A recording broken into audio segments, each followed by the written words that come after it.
Right then, FTO peeps, so the day's come to do the Holy Grail video, the FTO tappet adjustment video. So I'm just going to crack straight on with this. Obviously, as you can see from this engine bay, we've got a few things removed that you won't have on your car. You'll have to remove your airbox and your air filter. It makes it a bit easier to remove the battery. As you can see here, I've got no battery in the car, and then we basically go for it. So I'm going to start off here by getting right in and undoing a lot of the electrical plugs. Some of them come off the intake manifold as they are.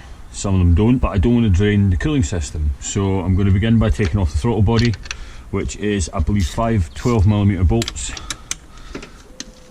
at all four corners of the outside of the throttle body. 1, 2, 3, and then a fourth down here. I'm going to do the first 4 bolts on the actual face of the throttle body.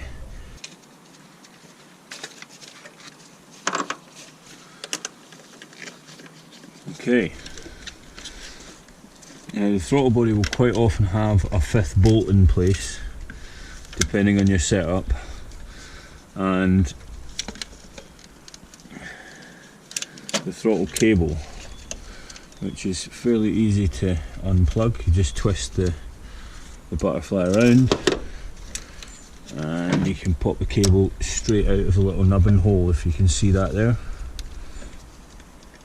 Some of you will prefer to do this whilst it's still attached. I find it a bit easier because you can manipulate the throttle body, give yourself a bit of slack without undoing the actual adjuster.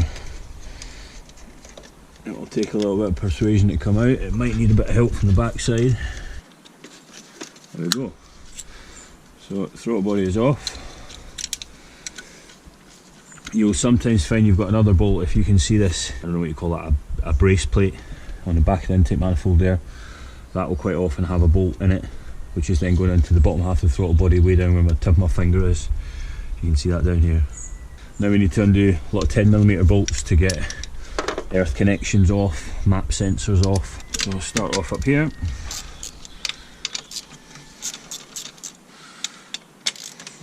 Because it's easy.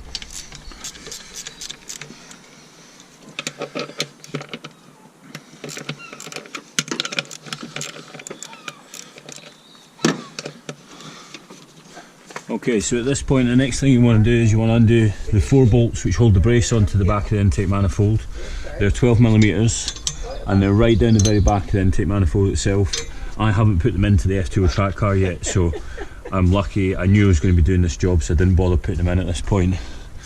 So I can now get on with taking off the hoses, which is 1 vacuum hose here, the brake booster hose at the back of the intake manifold.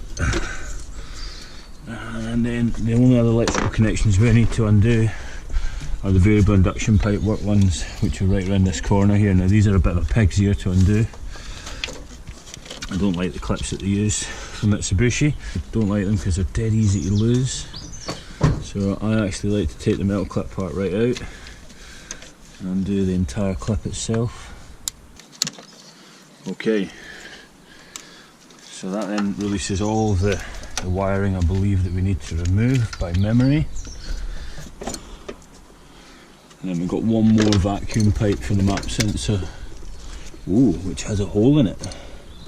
Excellent, right, so we'll be changing that. Let's just tear that right now. Right, and then we're good to take the intake manifold off then. So, again, 12mm bolts. And we got, there's that 1, 2, 3, 5 actual bolts. Start from the middle, work your way out, guys. Quarter turn at a time. And you've got 2 nuts. Now these are a bit harder to see. One of them missing down there, another one down here.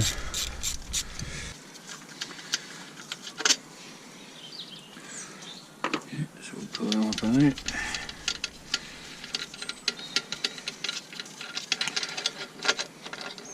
Obviously the 2 long ones go in the back.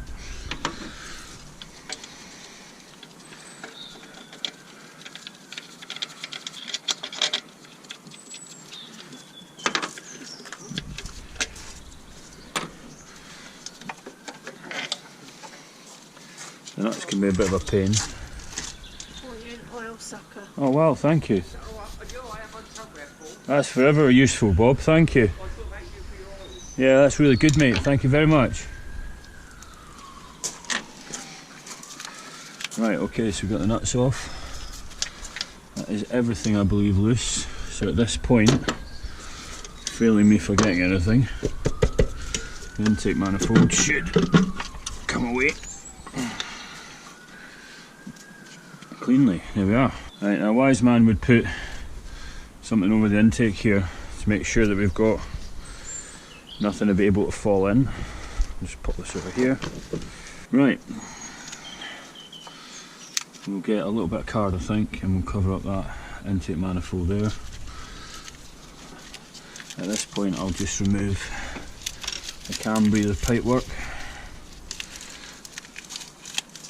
I'm only doing the rear bank today because we've actually got two different heads on here, and I'm pretty sure it's only the rear bank that we've got a lot of tappet noise coming from. Right, little trick for you with your spark plug wires. Take a photograph of them. You can mark them up, that's probably the best way. But seeing as we live in the modern age of the mobile phone, we will take a photograph of them. They're a bit of a funny one because you've basically got what feels like a shorter wire coming from, I think it's a cylinder 6 to cylinder 3. I believe it runs 1, 2, 3, 4, 5 and 6. Right, so at this point we're going to pop the leads off, pull them all out of the way.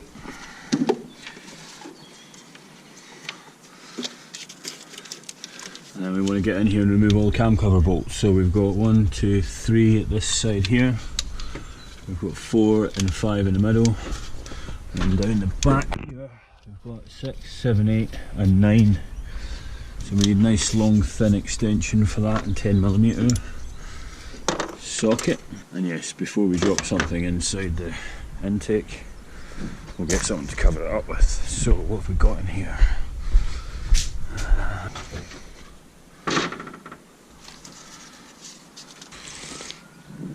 Right, at this point, if you're my height, I suggest you take a break.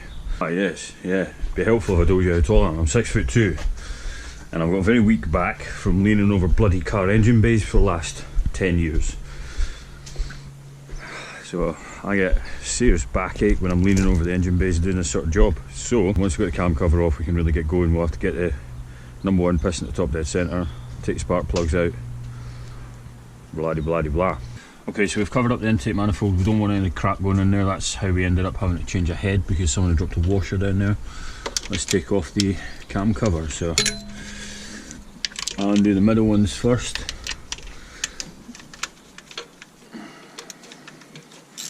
And I'll get in and I'll do the rear ones next. A little tip for you, these things don't need to come the whole way out. They feel tight because of the rubber washer, which is sort of grabbing onto the threads. So pull them out about yay much.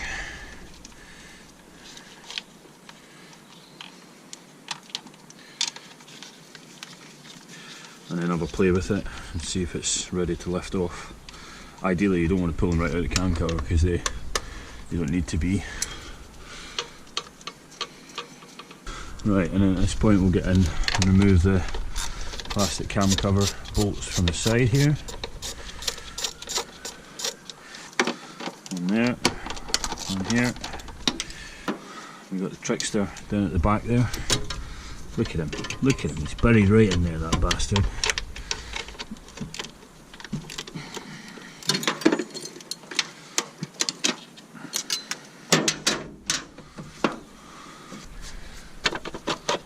That's loose then, yeah.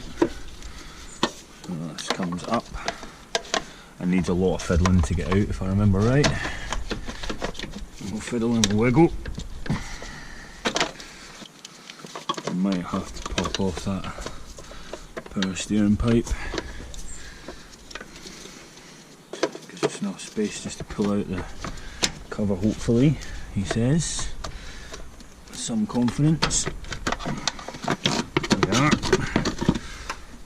Okay, and as you see, there's actually 4 bolts in this. There's one more right down buried underneath where my fingers are now. You can put that back in if you want. I've chosen not to because it makes it so much easier to remove this cover, so I'll get that out of the way. Right now, so we've got access to being able to see the belts now. The cam cover itself should be close to being able to be removed. Might just have to wind out that rear right hand bolt a little tiny bit more. There we go. So one cam cover off.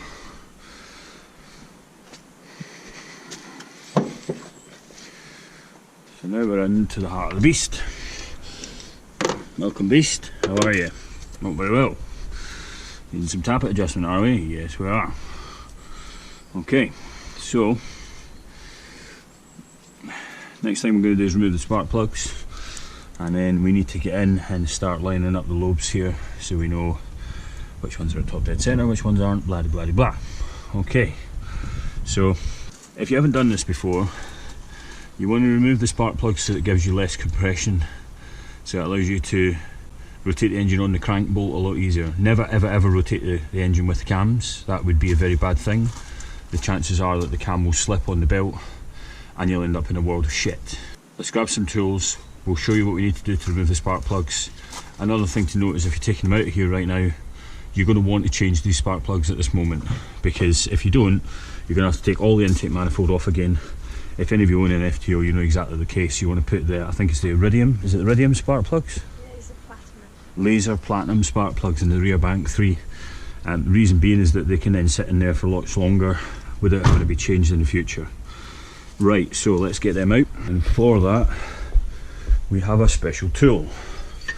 This is a tool we got from Mike at Viamoto here in the UK. God damn, without the guy we wouldn't be able to do half the stuff that we do, especially with tools like this. Now this is a narrow 16mm wide spark plug tool, I think, with a neodymium magnet in the end.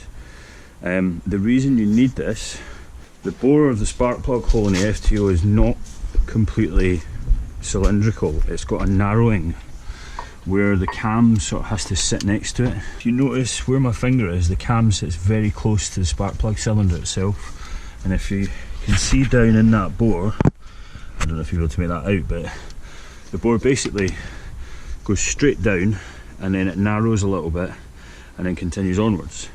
Without this, you won't be able to get past that narrowing.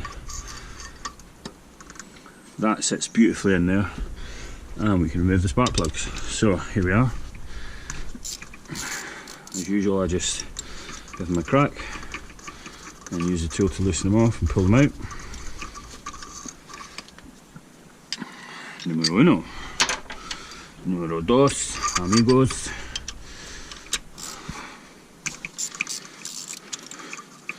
Now, as you can see, these are coming out very smoothly. To give you a little idea, when I did the road car, these were extremely tight the whole way down the threads, to the point where I actually thought I was going to snap something removing them.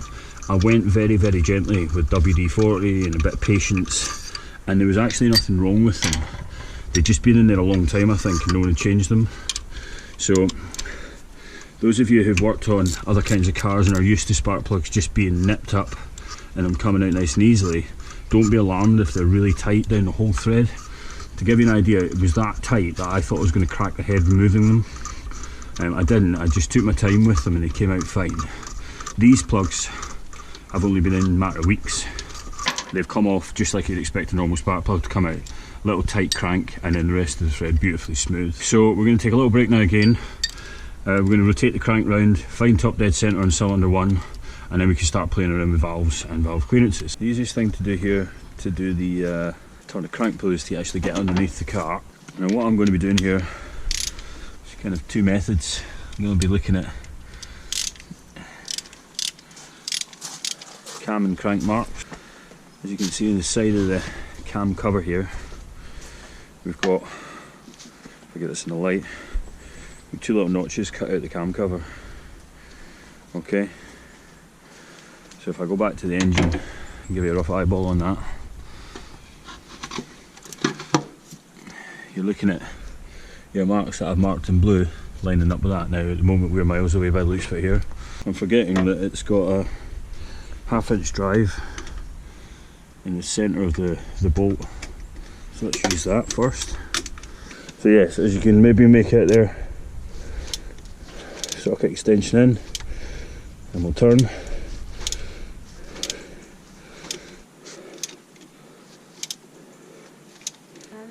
tiny net stop. Okay, so with the aid of a helpful assistant, as you can see, we're pretty much lined up there. So with any luck, we should have now piston one at top dead centre, which looks like so. So we've got the lobes pointing diagonally towards each other, okay, and then to further check that, I'm going to put a screwdriver down the bore and just make sure I'm absolutely happy it's definitely at top dead centre. So let's grab a long screwdriver or any appropriate rod that we might have. This lovely bloody long Torx headed screwdriver just to sit in that bore, and this goes all the way down and we'll sit on the piston like so. As you can see, the piston starts to drop there with the screwdriver. We'll flick it back and we'll go the other way, and it starts to come down again. So we'll get bang on top dead centre by just watching them rise to that point. So we are there. Okay.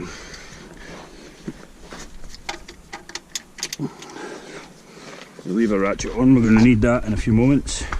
Then we start doing valve adjustments, guys. So here we go. First thing we're going to do is go in the garage and make absolutely sure we know what we're looking at. So we've got a page from the manual here. So I don't know if you can see this, but this is a page from the actual manual itself. Right, so here we go. Let's give this a bit of a brighten up.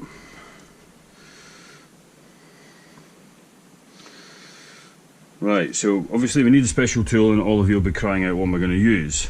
I could use, if I had a deep socket, a 10mm socket with the side ground out of it to clear the cam, but I've already got a spanner that I have bent within an inch of its life so that I can use it for this purpose. So that's a 10mm spanner that I've heated up with a blowtorch and I have bent and twisted into shape. You're also going to need, more often than not, a pair of pliers, because once this is down in there you're going to need something to be able to wrench this left and right to be able to move the adjustment screws. You could use a pair of mole grips, that would work just as well. And we're going to go for, as it says here, thickness gauges of 0.1mm and 0.13mm. So we'll go in and we'll pull our thickness gauges out. Now I've got them immersed in oil down here. Always keep your feeler gauges in oils, guys, so that you don't ever suffer any rust problems. Right, I believe what we've got there are feeler gauges for doing a Honda.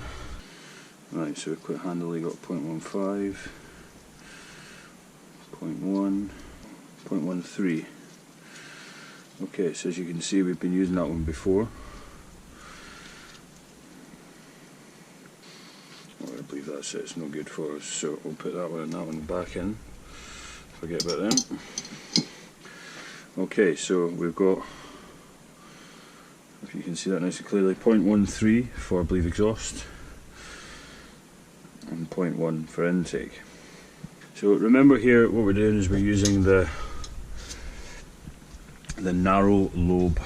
Okay, so we want to use a narrow lobe to check our sizes. I'm going to start on the intake side to begin with our 0.1mm. To give you just one rundown, the process goes as follows. You've got 0.1mm feeler gauge on the intake, which is this side, 0.13mm gauge on the exhaust. You're testing in between the small lobe and the rocker that's just below it. You undo one nut, you adjust on that one nut and tighten it up. You move to the second nut, you follow the same process, adjust the one nut and tighten up, and then you go back to the second nut, you adjust, tighten up, back to the fourth time, adjust and tighten up, and then you're done.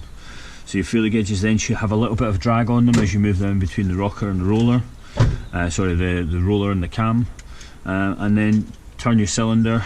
You use your technique of putting a screwdriver down the bore, wait until the cylinder is at top dead centre, and off you go. Right, and as you can see we've got two adjusting screws on each lobe, and the feeler gauge is going to have to either come in from the back here, go in between the intake, or from the front. Now, as you can see, if I come in from this side, I've got quite a big angle. So one of the tricks with using a feeler gauge is try and make sure that you've got it very, very flat, or you've got a right angle feeler gauge. If you look in a manual for the FTO, they use right angle feeler gauges so you can get no resistance in there. So as you can see, that 0.1 on the intake there, that is very, very loose. No wonder we've got a bit of a tappet noise going on there. Okay, for shits and farts, we'll have a little look at the exhaust at this point as well. Come right in there, you can probably just about make out the exhaust one. Again, that's very, very loose. Okay, so I like to do the hard bits first always. So we'll go in and we'll do the exhaust first. So the first thing you've got to do is get in there with your special tool. And as we said, we're going to do the real ones first. So this is done blind, unfortunately. I'm going to get on the nut itself. Make sure you're secure on that nut. And if you can do it by hand, and use your hands. If you can't, grab your trusty pair of pliers. Get in there and give it a damn good turn.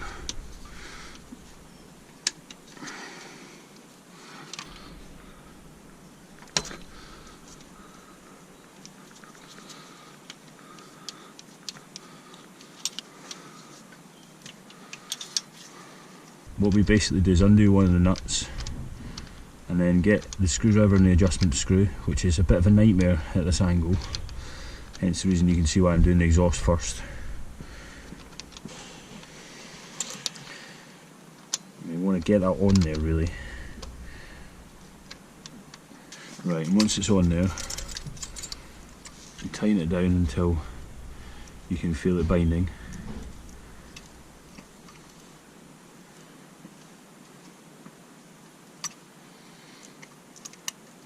You can see now we've got a bit of resistance on that cam.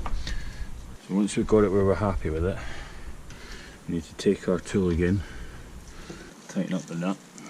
Hopefully the screw doesn't turn. Ideally you want the screwdriver through the whole setup there so that you can turn the whole lot at once. Alright, and then we'll go to the other one, which is a little bit easier to get on. And we'll undo him.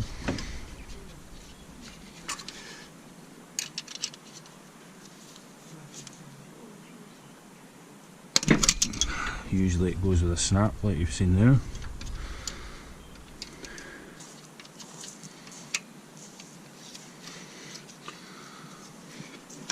And then we'll get in and we'll do the same thing on this side.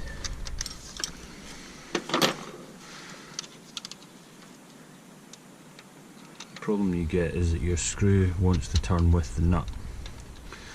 So you've got to hold one and turn the other at the same time. And then once you're happy that that's bound, tighten your nut back up.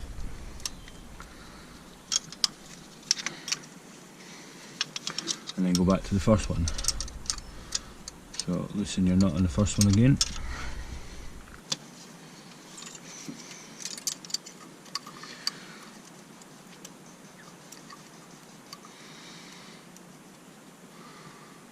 We'll get him to where I'm happy that he is just getting a bit of drag, which is about there. Wind them back again. And then we'll get in there finally.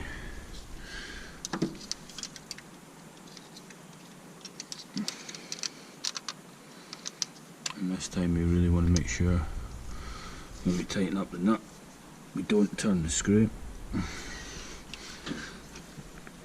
So I'm holding the screwdriver in there and I'm now cranking the nut tight.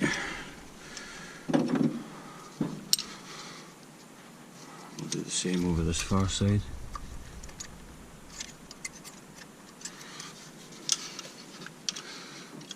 So each one needs an adjustment twice essentially.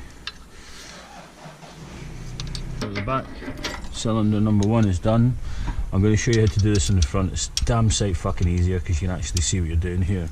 So as you can see, spanner on the nut, undo the nut, Get your screwdriver in there, make sure it turns freely, which it doesn't, it's usually gunked up to hell.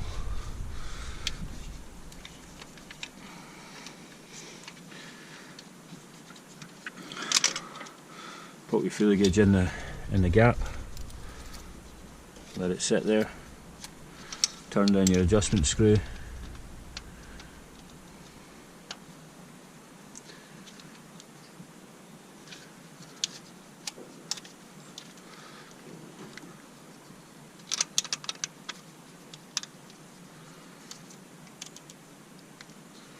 till it binds. You only need tiny little turns on these. Get your screwdriver back in there, turn your nut, tighten them up.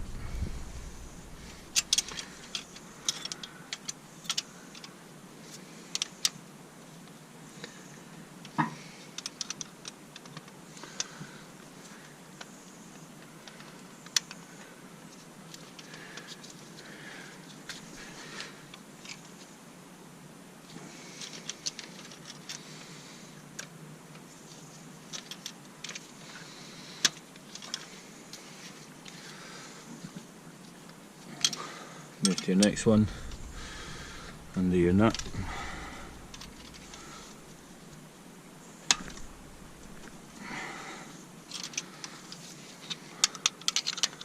Turn your adjustment screw until it's nice and tight.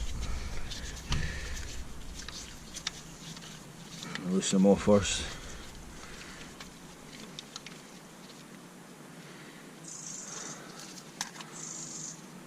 Have a feel. Turn up your nut, go back to number 1.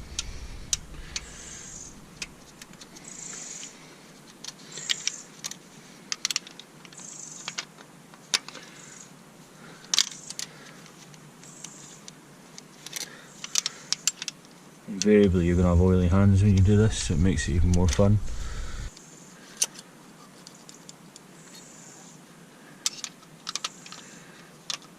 The idea here is basically to get both of the rocker arms level with a nice bit of grab on.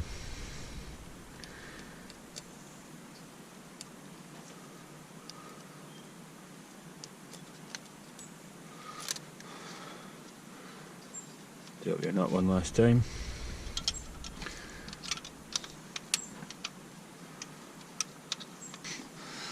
Do up nut number 1, do up nut number 2.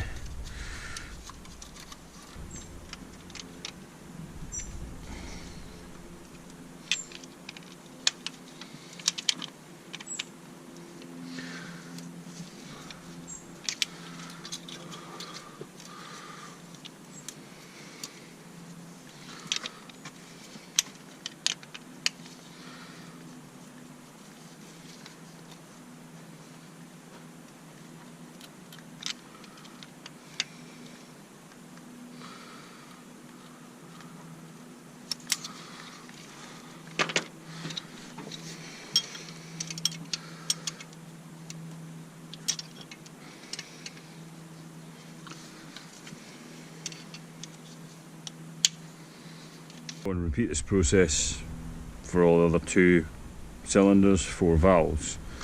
I'd say always start at the back, do the exhaust first. Remember your 0.13 at the back valve clearance and your 0.10 at the front on the intake. Okay, so with a lot of trials and tribulations, we've now done all 6 lobes. As you can see, I've got the brace plate here loosened off and removed.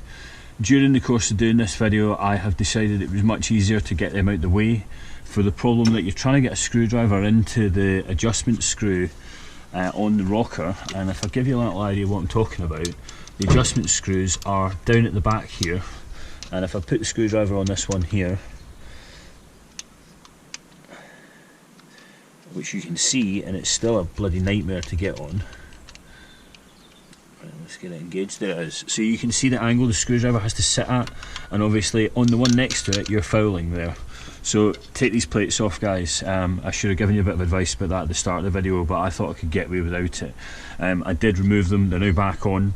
And this point is that good old adage, you've got to reverse the removal process. So yeah, I'm going to cop out and I'm going to give you the old bollocks saying of, you know, basically from this point forwards, once you've done your valve adjustments, you're good to go and put everything back together. I would say start off putting your spark plugs, these fresh laser platinum plugs made by NGK, and stick them in the spark plug holes first and foremost, and then you can start building everything back up from there. And yeah, so basically you pop it all back together, put your cam cover on, put your cam belt cover back on, put your intake manifold back on, connect up your throttle body, put your electrical connections back on. Spark plug wires obviously have to be on before that or you're going to be in trouble. And off you go. So hopefully this gives you a little bit of an insight into doing the process. Follow the manual. As I said, you've seen the page in the manual there, but take your time. It is a difficult task, especially the ones at the back and the exhaust cam on the rear bank, because the accessibility is really difficult. You're doing a lot of it blind. And one other little top tip I'll just slip in before the end of the video is to give you an idea that the nuts and the adjustment bolts will be sticky in most engines that have done this many miles or have been around for 20 years. Work the nut a little bit so you've got free movement in the adjustment screw before you start playing with it. So you want to basically loosen the nut off, go a little bit further than you think you're going to need to, and that'll then allow you to turn your screwdriver without it being under too much resistance from the gunk that might be around the threads of the adjustment screw. That is the FTO Tappet adjustment. The front bank is obviously a lot easier than the rear bank. On this track car it was just the rear bank we had a problem with. They were miles out of spec, so hopefully we're going to have a much nicer running engine with a lot less taps going on. You'll be hearing that in the upcoming videos obviously. If you've got any questions or comments, stick them down in the comments below. Thanks for watching the videos guys, I hope this helps you. I suppose it's PMO out.